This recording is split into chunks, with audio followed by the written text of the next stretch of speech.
Est-ce que vous regardez des films d'horreur? Si c'est pas le cas, c'est pas grave. Mais en fait, pourquoi je parle de ça? Parce que souvent, dans les films d'horreur, spécifiquement dans les films d'horreur qui sont liés à l'exorcisme, en fait, on a une personne qui est possédée par des démons et qui vit une vie horrible ou qui vit une vie qui est compliquée. Et là, on va avoir un exorciste, un prêtre qui va venir et puis qui va exorciser la personne pour qu'elle puisse vivre une vie qui est plus fun, plus cool, plus légère. Et pourquoi ça nous intéresse? Parce qu'en fait, le prêtre, il dit un truc qui est super important dans tous les films d'horreur, enfin la majorité en tout cas, c'est qu'il faut nommer le démon. Il faut trouver son nom, le nommer et lui dire de partir. Alors, lui dire de partir, pas lui demander de partir, on lui donne un ordre en fait, et il faut qu'on soit sûr de nous. Pourquoi cette analogie? Parce qu'en fait, dans la vie, souvent, ce qui se passe, c'est qu'on est en train de vivre le passé au présent.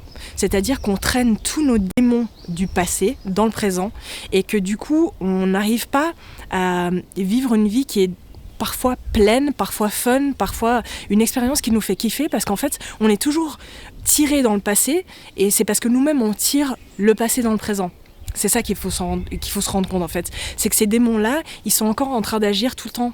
Et ces démons-là, c'est quoi? Il y a deux sortes en fait de démons. Il y a les démons qui sont liés à nous-mêmes, qui sont liés à notre personnalité, à des choses de nous qu'on n'a pas envie d'admettre, qu'on n'a pas envie de voir. Souvent, on n'a pas envie de voir les choses comme elles sont. Ça peut être le fait de se dire, ouais, en fait, je suis radin. Oui, en fait, j'ai peur de ça. Il peut y avoir plein d'exemples qu'on n'a pas envie de regarder chez soi. Le fait de les nommer, ça fait qu'on sait quel démon on a et qu'on le fait sortir. Et au moment où on le fait sortir, c'est là qu'on peut s'en débarrasser. Et pareil, il peut y avoir d'autres choses.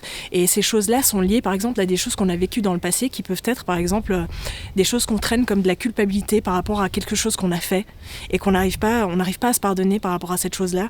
Ou alors la deuxième chose, ça peut être aussi de la rancœur. Quelqu'un nous a fait quelque chose et en fait, on est encore plein de haine, plein de rage par rapport à ça.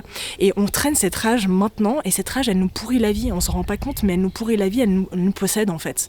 Et ces démons-là nous possèdent. Le fait de les nommer et de se dire, ok, c'est ça.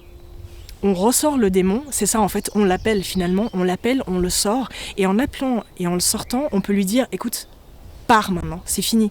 Et quand on lui dit pars, ça veut dire retourne de là où tu viens, c'est-à-dire du passé. Et là, on peut guérir parce que là, on se pardonne ou là, on se dit, ok, on pardonne. Souvent, c'est ça, on se pardonne ou on pardonne.